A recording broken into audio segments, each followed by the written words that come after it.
سکون محرم novel by حرم شاہ episode 7۔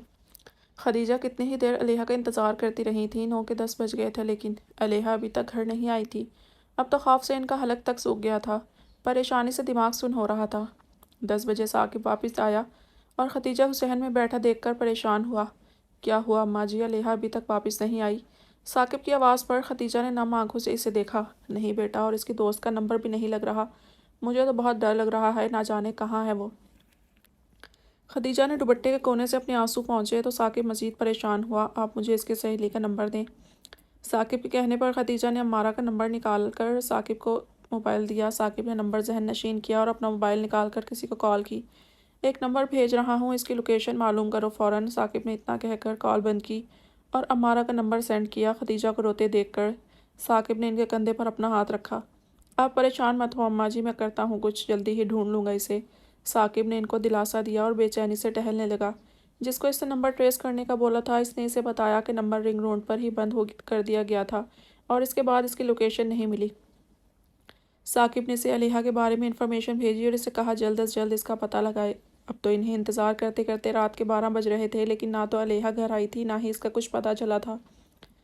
Saqib نے غصے سے فون پکڑ کر کال ملائی۔ کیا جھک مار رہے ہو تم لوگ؟ 2 گھنٹے سے ایک لڑکی کو نہیں ڈھونڈ پا رہے؟ آدھے گھنٹے میں اس کا پتہ لگاؤ ورنہ اچھا نہیں ہوگا، غصے سے کہہ کر ثاقب نے فون بند کیا۔ اس کا دل کر رہا تھا ہر چیز کو تہس نہس کر دے۔ کچھ دیر کے بعد خدیجہ کا فون بجا تو انہوں نے بے چینی سے کال پک کر کے موبائل کان سے لگایا۔ ہیلو علیحہ، خدیجہ نے بے چینی سے روتے ہوئے کہا۔ جی آپ علیحہ قاسم کی امی بات کر رہی ہیں؟ ایک آدمی کے منہ سے اپنی بیٹی کا نام سن کر خدیجہ پریشان ہوئی تھی۔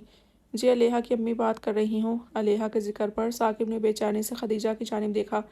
جی میں پولیس اسٹیشن سے بات کر رہا ہوں، آپ کی بیٹی اس وقت ہمارے پاس ہے۔ وہ ہمیں نشے میں دھت نیم برہنہ حالت میں ایک ہوٹل میں ملی جہاں آوارہ لوگ فحاشہ عورتوں کو لے کر جاتے ہیں۔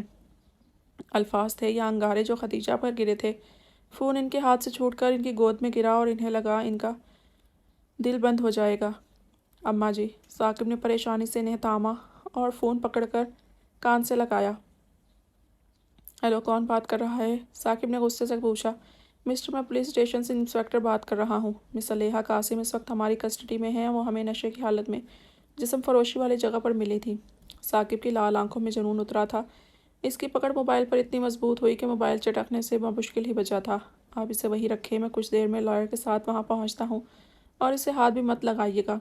اتنا کہہ کر ثاقب نے فون بند کیا اور خدیجہ کو دیکھا جو سانس روکے نیم مردہ حالت میں وہاں بیٹھی تھی۔ آپ پریشان مت ہو اماں جی، سب ٹھیک ہے، میں ابھی جا کر علیحہ کو لے کر آتا ہوں۔ پلیز آپ پریشان نہ ہو، میں سب ٹھیک کر دوں گا۔ ثاقب نے انہیں دلاسا دیا تو وہ سسک کر رونے لگیں۔ ثاقب نے گھر سے نکل کر ہمسایوں کے گھر کا دروازہ کھٹکھٹایا تو سمرہ نے دروازہ کھولا۔ کیا ہوا ثاقب بیٹا، اس وقت تم یہاں؟ خیر تو ہے؟ سمرہ نے پریشانی سے پوچھا۔ آنٹی، اماں جی کی طبیعت ٹھیک نہیں، تو آپ پلیز ان کے پاس چلی جائیں، میں کچھ دیر میں گاڑی لے کر آتا ہوں۔ سمرہ نے فوراً ہاں میں سر ہلایا اور اندر سے چادر لا کر اوڑھنے کے بعد خدیجہ کے گھر چلی گئیں۔ ثاقب نے کسی کو فون کیا اور تھوڑی دیر بعد ہی ایک آدمی کار اور ایک وکیل کے ساتھ گلی کے نکڑ پر موجود تھا۔ وہ لوگ جلدی سے پولیس اسٹیشن پہنچے تو ثاقب بے چینی سے پولیس اسٹیشن میں داخل ہوا اور یہاں وہاں دیکھنے لگا۔ ثاقب کو وہاں دیکھ کر انسپکٹر حیران ہوا۔ علیحہ قاسم کہاں ہے؟ فوراً اسے یہاں لاؤ، ہم اس کی بیل کروانے آئے ہیں۔ ثاقب نے انسپکٹر کی بات کاٹ کر کہا تو اس نے اس بات میں سر ہلایا اور لیڈی کانسٹیبل کو اشارہ کیا۔ کچھ ہی دیر کے بعد لیڈی کانسٹیبل روتی ہوئی علیحہ کو وہاں لے کر آئی تھی۔ اس پر وہ فحش سا پھٹا ہوا لباس دیکھ کر ثاقب نے اپنی مٹھیاں کسی تھیں، جبکہ ثاقب کو وہاں دیکھ کر علیحہ کا سر شرمندگی سے جھک گیا تھا۔ ثاقب نے وکیل اور ساتھ موجود آدمی کو سم ہینڈل کرنے کا اشارہ کیا اور خود آگے بڑھ کر اس نے علیحہ کا بازو پکڑ لیا۔ اب کی بار اس کی نظر اس کے بھیگے لباس سے ظاہر ہوتی رعنائیوں پر پڑی تو اس کی پکڑ علیحہ کے بازو پر بہت سخت ہو گئی۔ اس نے خود پر پہنا پر اتار کر علیحہ پر ڈالا اور اسے کونی سے پکڑتا وہاں سے لے جانے لگا۔ ایک پل کو وہ وکیل کے پاس رکا تھا۔ اس کا نام تک پولیس کی ہسٹری میں نہیں رہنا چاہیے، اتنا کہہ کر ثاقب اسے وہاں سے لے گیا۔ اس نے علیحہ کو گاڑی کی پیسنجر سیٹ پر پھینکا اور خود ڈرائیونگ سیٹ پر بیٹھ کر گاڑی سٹارٹ کر دی۔ سارا راستہ گاڑی میں علیحہ کی سسکیاں گونجتی رہی تھیں لیکن ثاقب نے اسے کچھ نہیں کہا تھا۔ ثاقب نے گاڑی لا کر گھر سے ذرا فاصلے پر کھڑی کی۔ گاڑی سے مت نکلنا، علیحہ کو سختی سے حکم دیتا وہ گاڑی سے نکلا اور گھر میں داخل ہوا جہاں سمرہ ابھی بھی زاروں قطار رو رہی تھی، خدیجہ کو دلاسا دے رہی تھی۔ ثاقب انہیں کیا ہوا ہے؟ تب سے بس روتی جا رہی ہیں، کچھ بتا بھی نہیں رہی۔ سمرہ نے پریشانی سے پوچھا۔ کچھ نہیں آنٹی، وہ بس ذرا طبیعت ٹھیک نہیں ان کی، آپ پریشان مت ہو، میں آ گیا ہوں، انہیں ڈاکٹر کے پاس لے جاؤں گا، آپ جا کر آرام کریں۔ سمرہ نے ہاں میں سر ہلایا اور ثاقب کو ان کا خیال رکھنے کا کہہ کر وہاں سے چلی گئی۔ ان کے چلے جانے پر ثاقب واپس گاڑی کے پاس آیا اور پیسنجر سیٹ کا دروازہ کھول کر علیحہ کو باہر نکالا۔ ثاقب، آواز بھی نہ نکلے تمہاری، اگر ابھی تک تمہاری ماں کی عزت کا مکمل جنازہ نہیں نکلا تو اب اسے مت نکالو۔ ثاقب بولنے سے زیادہ غرایا اور اسے سیدھا گھر لے گیا۔ خدیجہ کو دیکھ کر علیحہ ثاقب سے دور ہوئی اور خدیجہ کے پاس جا کر ان کے سینے سے لپٹ کر سسک سسک کر رونے لگی۔ بیٹی کو صحیح سلامت دیکھ پہلے تو خدیجہ کو سکون آیا، لیکن پھر ان کی نظر اس کے لباس اور حلیے پر پڑی۔ خدیجہ نے فوراً علیحہ کو خود سے دور کیا۔ کیا ہوا تھا علیحہ، بتاؤ مجھے، کیسی پہنچی تو وہاں؟ اپنی ماں کے سوال پر علیحہ نے سہم کر انہیں دیکھا اور پھر ہر بات سچ سچ انہیں بتا دی۔ اب مزید اس نے اپنی ماں سے کچھ نہیں چھپایا تھا۔ بلال اور عمارہ کے بارے میں سب کچھ اس نے خدیجہ کو بتا دیا۔ اماں، مجھے نہیں پتا تھی وہ مجھے ایسی جگہ پر لے جائیں گے، ورنہ میں جھوٹ بول کر۔ ایک زوردار تھپڑ نے علیحہ کے الفاظ اس کے منہ میں ہی روک دیے تھے۔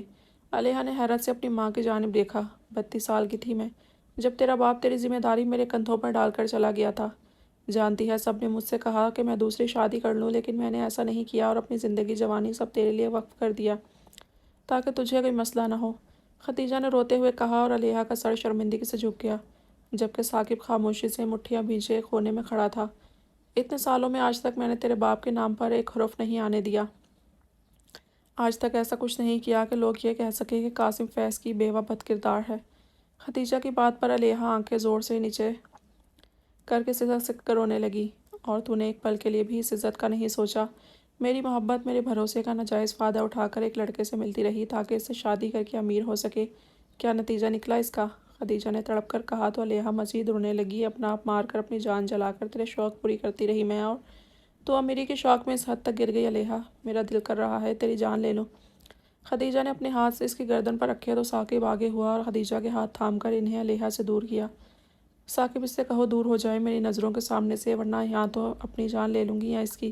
خدیجہ نے روتے ہوئے کہا تو ثاقب نے انہیں دلاسا دیا، اماں چلی جا یہاں سے علیحہ، دور ہو جا میری نظروں سے۔ خدیجہ نے اسے خود سے دور دھکیلا تو علیحہ روتے ہوئے اٹھی اور کمرے میں بھاگ گئی۔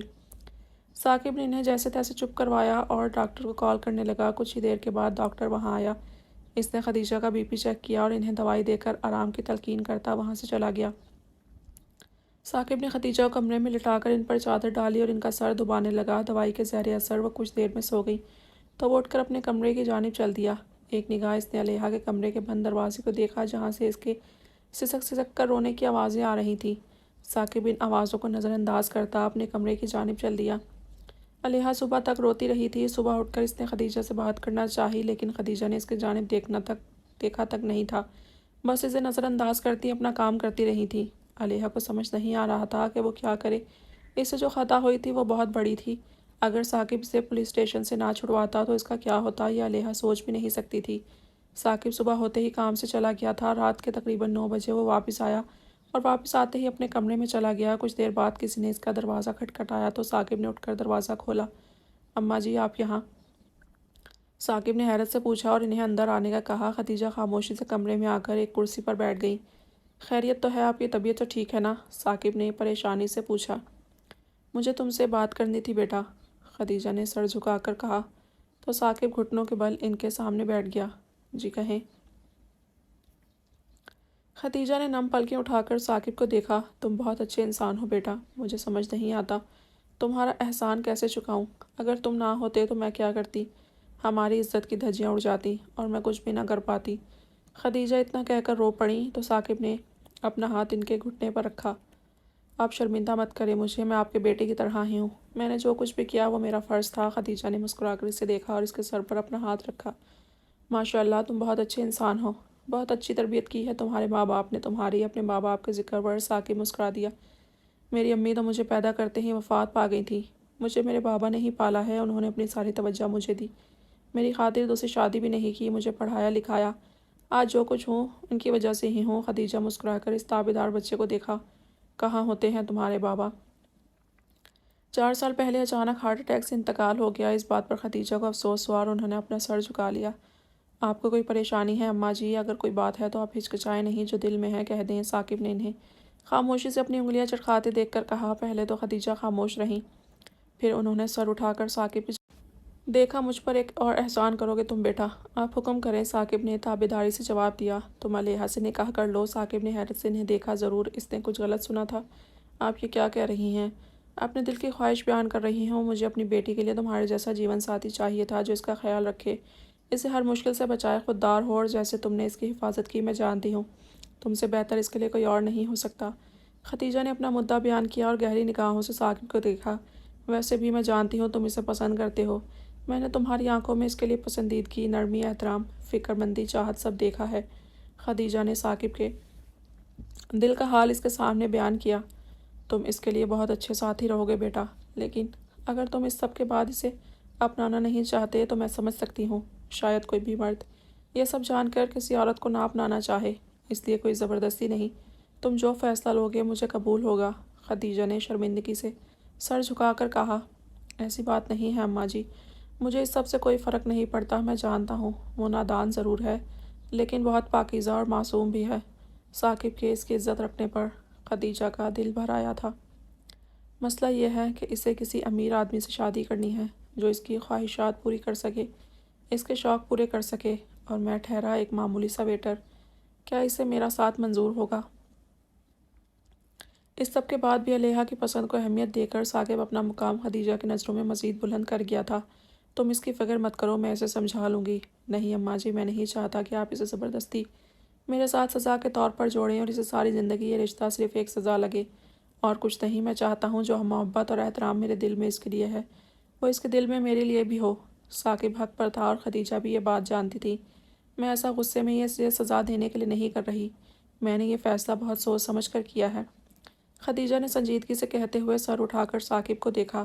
وہ عمر کے جس دہانے پر غلط راہوں پر چل پڑی ہے وہاں سے میں اکیلی اسے واپس نہیں لا پاؤں گی۔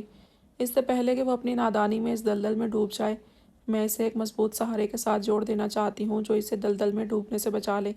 خدیجہ نے اتنا کہہ کر اپنا سر جھکا لیا۔ میں اپنی بیٹی کو جانتی ہوں ثاقب، وہ نادان ضرور ہے لیکن دل کی بری نہیں ہے۔ تم مجھ سے محبت سے خود کے ساتھ باندھو گے تو گزرتے وقت کے ساتھ ساتھ وہ تم سے بن جائے گی، پھر اس سے تمہارے امیر یا غریب ہونے سے کوئی فرق نہیں پڑے گا۔ خدیجہ نے نظر اٹھا کر ثاقب کو دیکھا۔ میں جانتی ہوں تم اپنی محبت سے اسے بھی خود سے محبت کرنے پر مجبور کر دو گے۔ ثاقب نے گہری سنجیدگی سے انہیں دیکھا۔ آپ یہ بات اتنے یقین سے کیسے کہہ سکتی ہیں؟ کیونکہ میں اپنی بیٹی کو جانتی ہوں اور اس عرصے میں تمہیں بھی بہت اچھی طرح سے جان چکی ہوں، تم ایک دوسرے کے لیے بنے ہو ثاقب، خدیجہ نے نرمی سے کہا۔ تو ثاقب گہری سوچ میں ڈوب گیا۔ کافی دیر سوچنے کے بعد اس نے خدیجہ کو دیکھا، آپ علیحا سے بات کر لیں، اگر اسے کوئی اعتراض نہیں تو مجھے بھی کوئی اعتراض نہیں۔ ثاقب کی بات پر خدیجہ مسکرا دی اور اپنا ہاتھ ثاقب کے سر پر رکھا۔ ہمیشہ خوش رہو بیٹا، خدا تمہیں بہت ترقیاں دے، ایک بوڑھی ماں کا سہارا بنے ہو تم۔ ثاقب ان کی شفقت پر مسکرا دیا۔ خدیجہ جانے کے لیے اٹھ کھڑی ہوئیں۔ اماں جی، میں بس اتنا چاہتا ہوں اسے مجھ سے محبت ہو، میں کون ہوں اس سے نہیں۔ ثاقب نے سر جھکا کر اپنی خواہش کا اظہار کیا۔ ایسا ہی ہوگا انشاءاللہ، پاکیزہ رشتہ اور تمہاری محبت اسے ایسا کرنے پر مجبور کر دے گی۔ اتنا کہہ کر خدیجہ وہاں سے چلی گئیں اور ثاقب اپنے بالوں میں انگلیاں چلاتا علیحا کے بارے میں سوچنے لگا۔ اسے اس دنیا میں سب سے زیادہ نفرت گولڈ ڈگر سے تھی جو دولت کی خاطر مرد سے محبت کرتی ہیں، مگر اس کی قسمت تو دیکھو، اسے محبت ہوئی بھی تو ایک گولڈ ڈگر سے، اور اب وہی گولڈ ڈگر اس کی شریک حیات بننے جا رہی تھی۔